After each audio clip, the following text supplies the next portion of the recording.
Okay, so good afternoon, dear learners. We are presently attending the third live session of the course Parallel Computer Architecture, and I'm very happy that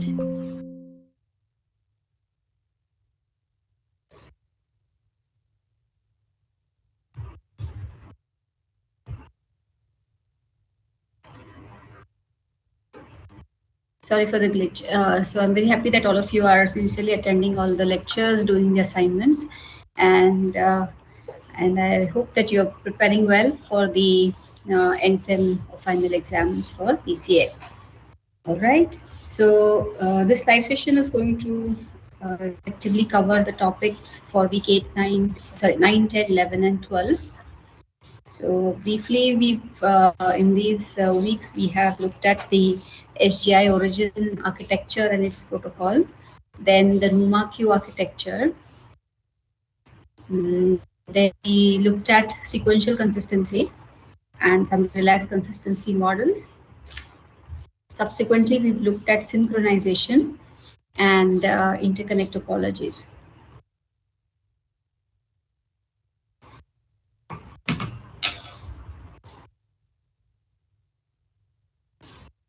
Okay, so we'll quickly have a brief review of the topics we've covered in week 9, 10, and 11. So week 12 is ongoing, so you will study about routing, flow control, and other things related to interconnect networks in the ongoing week. Okay.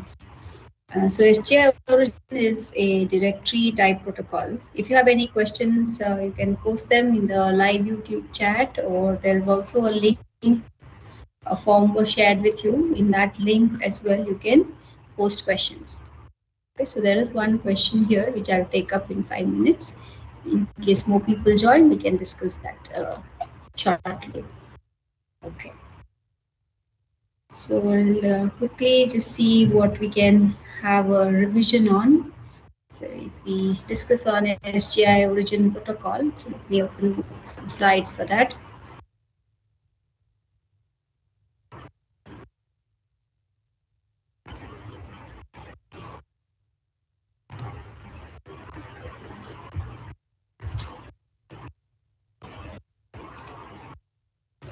Okay, so I'll just share my screen.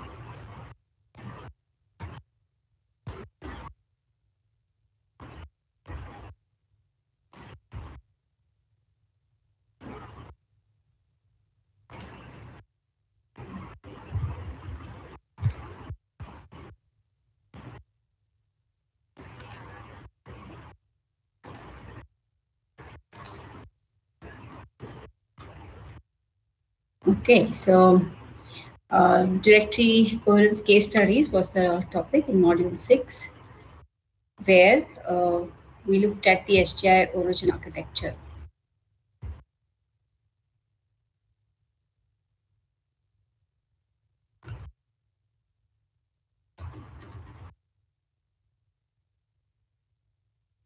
Okay, so this was the overall diagram of the system.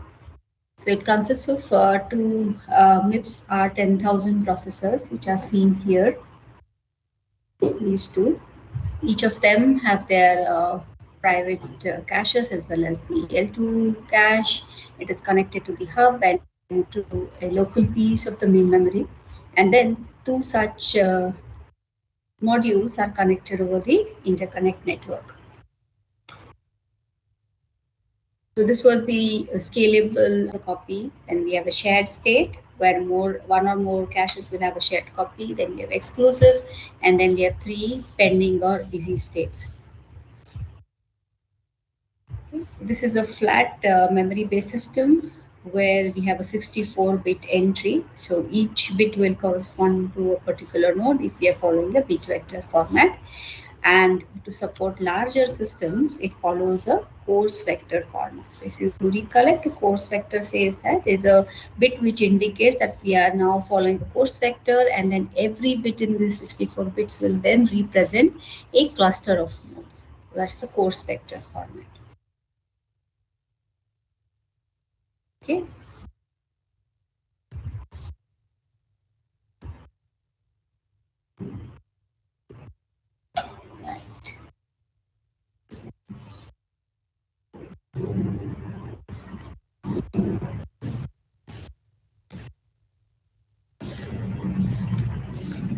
That was the origin protocol. Now, just have a look at the NUMA queue architecture.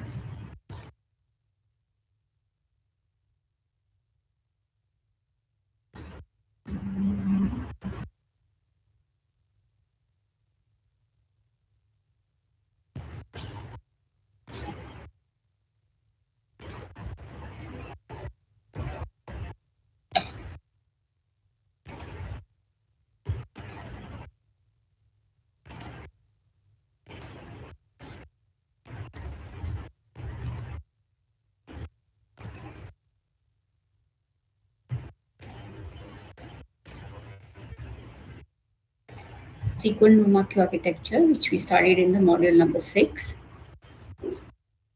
So this was a bigger system where we have multiple such processing nodes which are there in the pink boxes connected to a scalable interconnect, which is called the SCI ring. So it's the scalable coherent interface. That's the full form of SCI. So this SCI ring is an interconnect over which all these modules get connected. Okay, so if we dive deep into this or zoom into this, what we see is that the ring is nothing but a connection of different quads. So one quad is a processing node, and every quad, as you can see in the slide, consists of 4 processors internally connected to a bus. So there is a bus which connects these processors. They have a local memory module here, and every quad is going to connect to the outside ring using a proprietary IQ link port. So this is the link port which connects this quad to the external network. And this IQ link node is the proprietary design made by them to enable the communication as well as coherence across these processors. So the IQ link port consists of all these modules. What does it have? It has 3 main things. One is the network interface, which connects, which is actually sitting on the ring, which takes packets from the ring, processes them if required, and sends packets out on the SCI ring. So this is the SCI ring on which this network interface sits. Below this, we have the directory controller. So it is called the SCLIC. So it is an interface between the network and the internal bus interface. Now the directory controller is taking help of a remote access cache and the remote cache tag. So you have the, this is the remote cache and the remote tag array, which is used by the SCLIC protocol.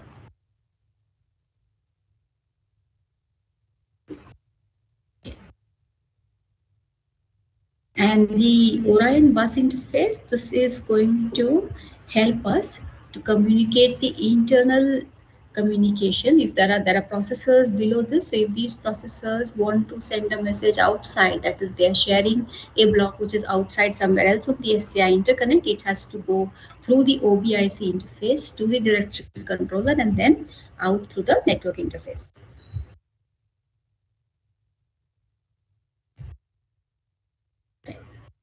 So we have these 4 processors internal to the quad, which are working on the snooping protocol. They use a split transaction bus, And then the remote access cache is sitting here connected to the IQ link board. So these modules on the left help us to scale this module or scale this one processor node to multiple processor nodes by connecting it over the SCI rings.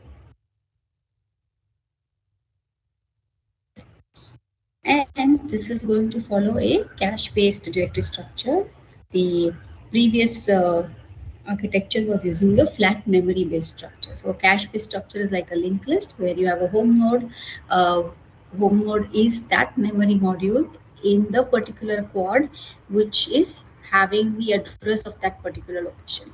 So that home node, that's called the home node, and if any processor in the system is accessing this node, the home node will establish a pointer to that sharing node. So the head node is the first sharer and so on. So when sharers join, we will construct a linked list.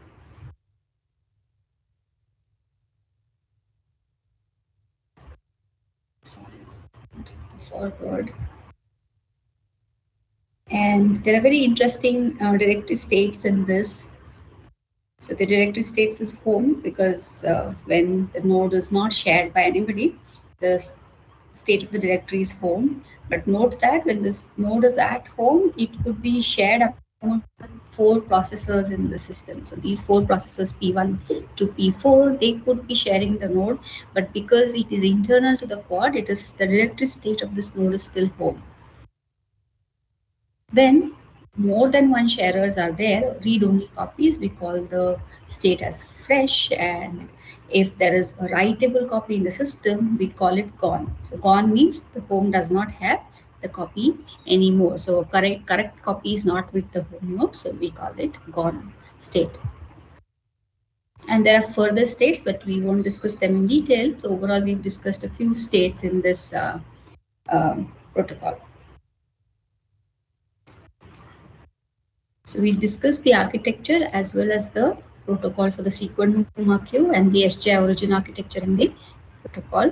Further, we looked at sequential consistency.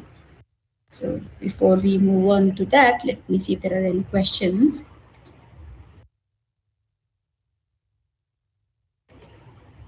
Okay. Right, so there was a question posted through the shared online form.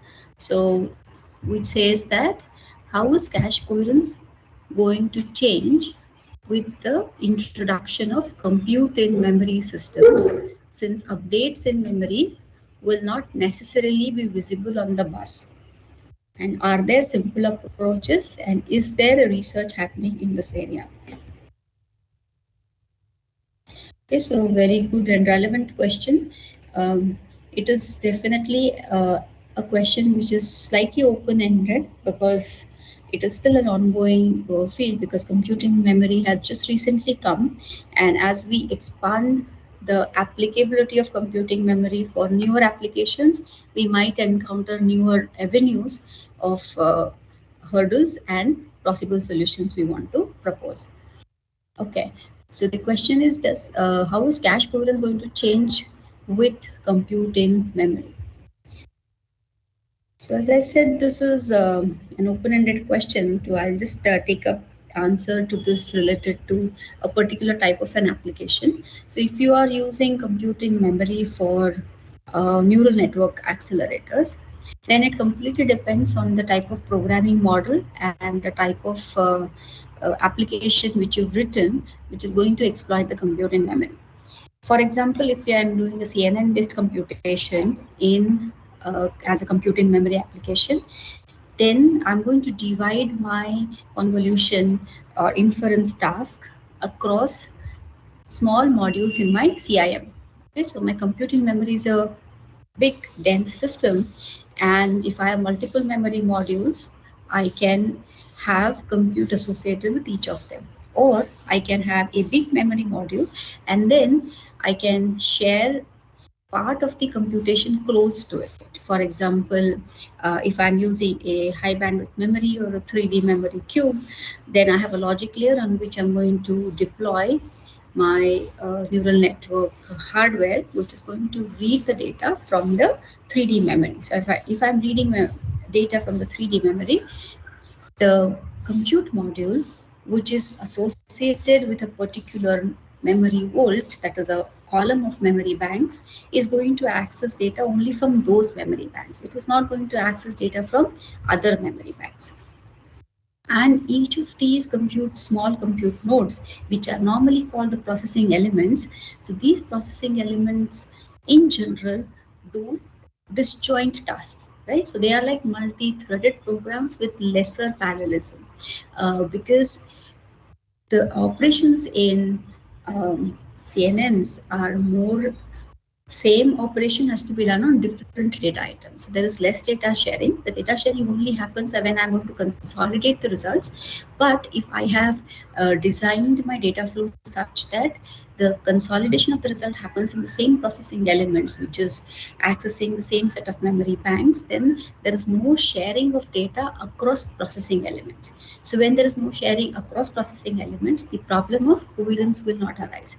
The same processing element is going to read the data, compute it, and then consolidate the result within itself, and then write the answer to the memory module. Of course, we need to take care that the output produced by this particular compute block or the processing element, if it is to be used by another processing element, then there has to be a coordination between the two processing elements.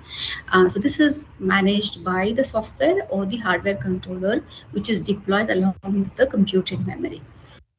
So generally for neural network applications, there is no immediate need which I see for coherence, as long as we are able to localize the data and localize the computations. And as I said, this is the very idea behind computing memory, because we want to do the computation as close to the memory as possible. And because we are close to the memory, we do not have a hierarchy of caches. There is no cache hierarchy between the processing elements. We may have some local buffers, but there is no formal cache with the processing elements, because we want these systems to be very tiny and quickly performing. So they directly read from the memory, process, and write to the memory through a small buffer in the system. So that is compute in memory.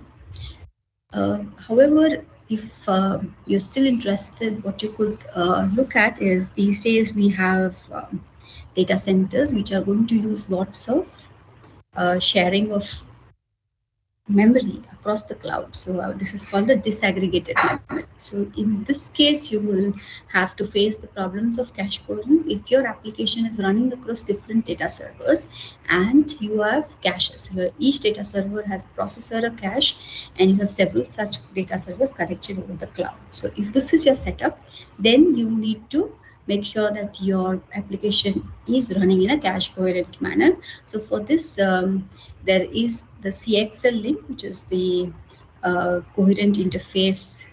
So you can look up the keyword CXL. So I am not an expert in that, so I can't comment on that. But this is a cache coherent interconnect, which is used by applications which are running on cloud-based memory systems, so where they aggregate all these small memory modules across the cloud and treat it as one global shared memory.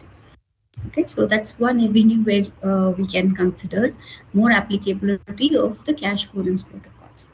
And to draw an analogy, the SCI interconnect, which we saw in the, I think, the NUMA Q architecture, which had the SCI ring. So it is essentially doing the same thing. The IQ link port, which was a proprietary component, it was managing the coherence. So when you are integrating multiple components, you need some controller which is going to take care of the coherence. So if you have a disaggregated memory and you want to have cached coherence, then you need a dedicated controller similar to the IQ link board in the NUMA Q architecture, which is going to manage this. So yes, people are working on such types of designs, and it is a good area to work. Compute in memory will definitely have issues if the software is not written properly. There is lots of data sharing, but what I see immediately is that neural network inference and convolution, the way these tasks are deployed, there is less sharing because there is same computation but on different data items to be done. Okay. I hope it clarifies the doubt. If you have any other questions, you can post in the mailing list or discuss it offline. Thank you so much.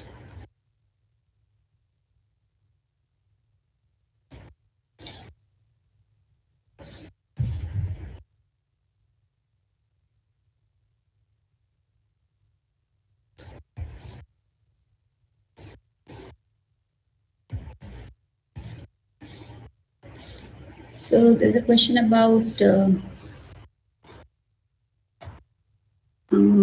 exam question, because how many questions from the assignments will be coming. Well, I can't give a direct answer because it's very subjective as to how much will come.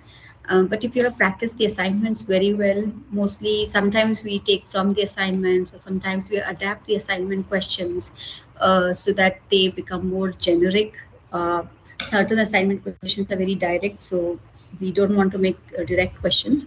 So at times they are direct questions from the assignments, and at times they are adapted from the assignments, and of course there are again open-ended questions. So the question paper is divided across variety of levels, and if you've seen the videos and if you have done all the assignments, so revise all the assignments, they will definitely help you to attempt the LSM in a nicer way. Okay, so I cannot directly give you an answer about how much percentage will be directly from the assignments because it is very subjective. Okay, so I just encourage you to revise the videos, revise all the assignments, and you will do that very good in the end. Best of luck.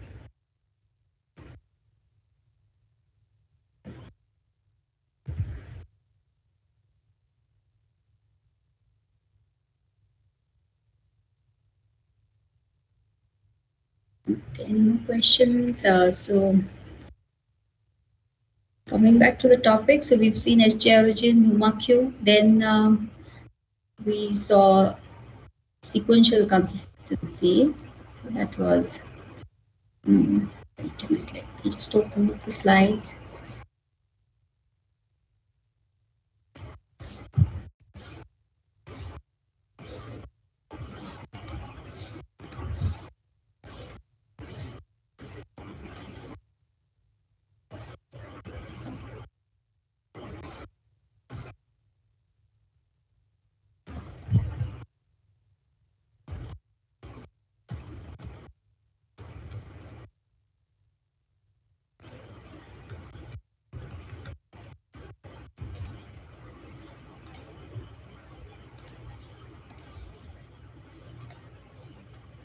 Right, so memory consistency was our module 7, where we started with sequential consistency. And as you all know, that coherence makes sure that everybody gets the latest data which was written to that particular location, but it doesn't say when that data will be available. For example, if the two writes to the two modifications are very close to each other, we cannot guarantee that the correct coherence or consistency will be maintained, right? So in coherence, we say that when you have modified the data, there is sufficient time between the write and the subsequent read so that we are able to establish the cache coherence protocol, do the communication, and then make sure that the correct values are propagated. But if the changes happen very close in time across different processes, then what to do? Okay. So for example, here, if you are writing to two variables and the second process depends on the flag which you have set in the first process, and we are not sure because coherence says that I can only guarantee across the same variables a flag, but it says nothing about the changes to the second variable A. So when I'm in P2, I may read flag equal to 1 correctly from here. Okay, but that does not guarantee that I'm going to print the value of A as 1, because coherence only says I will do flag to flag coherence and I will do A to A coherence. Okay, so we need something more over it, which is called the sequential consistency models. Okay, so that was the definition which we looked at in sequential consistency. So overall, it says that every process follows a program order So it's very simple. Every program is following instructions in their particular program order, and when I'm combining all of them, they follow an arbitrary interleaving of the program order. So it is like a switch through the memory which connects to all these different processes one by one, right? So that switch moves from one process to the other in an arbitrary manner, and every process is going to do a program order based execution. And then we saw examples about what type of orders will satisfy sequential consistency, which program execution orders will not satisfy. So these are there in the lectures, you can have a look.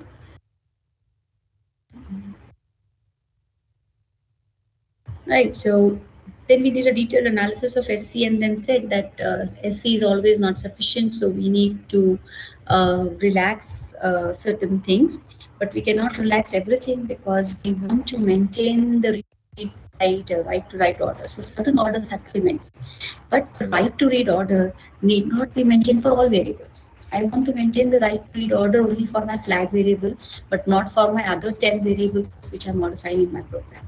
So those critical variables for which I need to maintain these 4 orders, I can build fences around them and then permit the system or the compiler to do the optimizations and the reorderings. So my program can be reordered, optimized, but certain parts of the program which the programmer wants to maintain a particular order need to be guarded. So when I guard a particular segment in software, I call it a fence which I build around it. So when we permit relaxing, or when we permit that reordering can happen, what we call it as reordering, relaxed consistency models. So we looked at that in say in the next lecture, I think, not in this lecture. So let me give you a summary slide of all the relaxed consistency models which we looked at. Somewhere. Yes.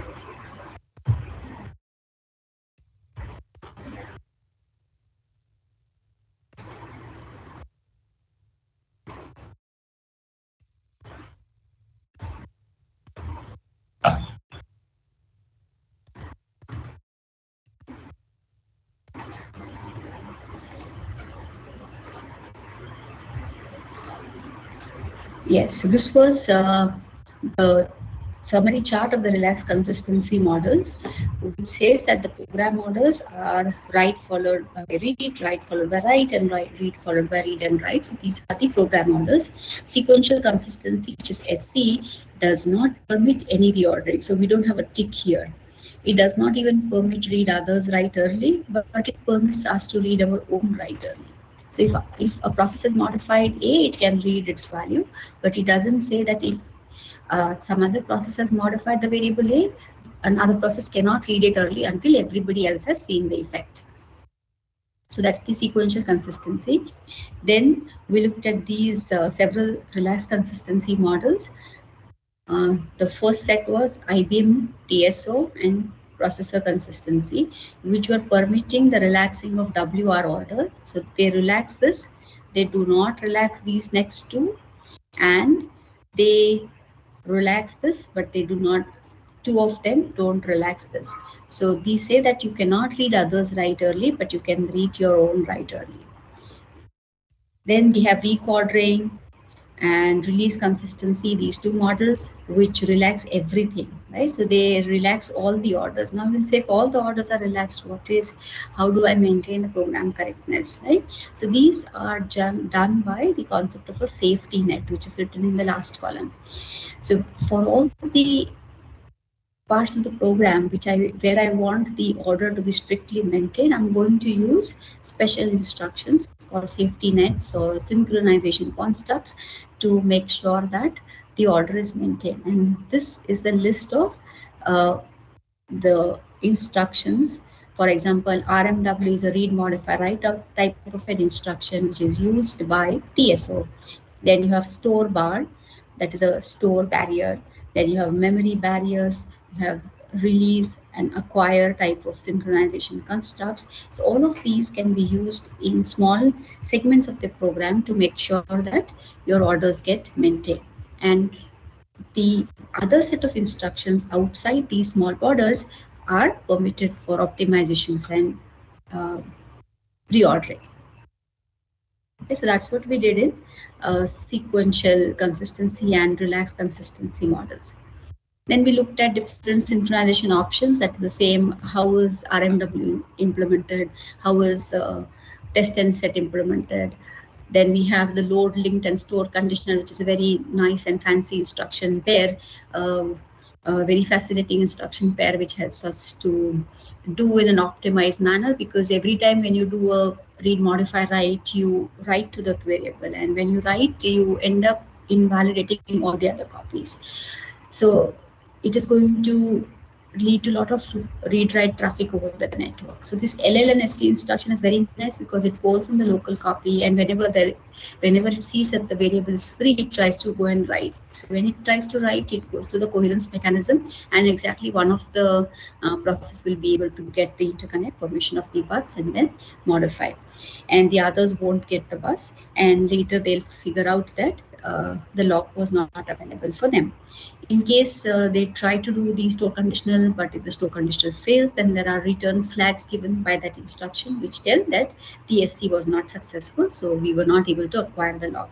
Okay, so this was a very nice fancy pair of instructions which was discussed, and many such.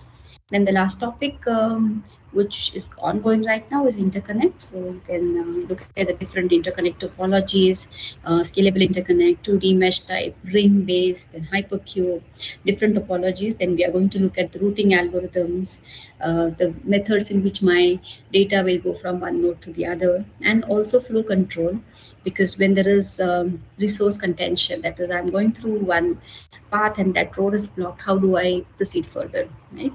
So how to send the packet when there are resource sharing or resource constraints, and how to avoid deadlocks. Like we have deadlocks in the road signals also. When you have crossroads, you encounter deadlocks. So you can also encounter such situations in a interconnect network. So there, how do we solve this problem? So deadlock control using different methods are also discussed. And again, it's a very interesting topic. However, we could not do much on interconnect topologies. We gave you a brief idea of what all terminologies are there and generally how it is used, but there is lots more to the interconnects, which can be a different course in itself. However, we've tried to give you a flavor of all the different things which exist in interconnects.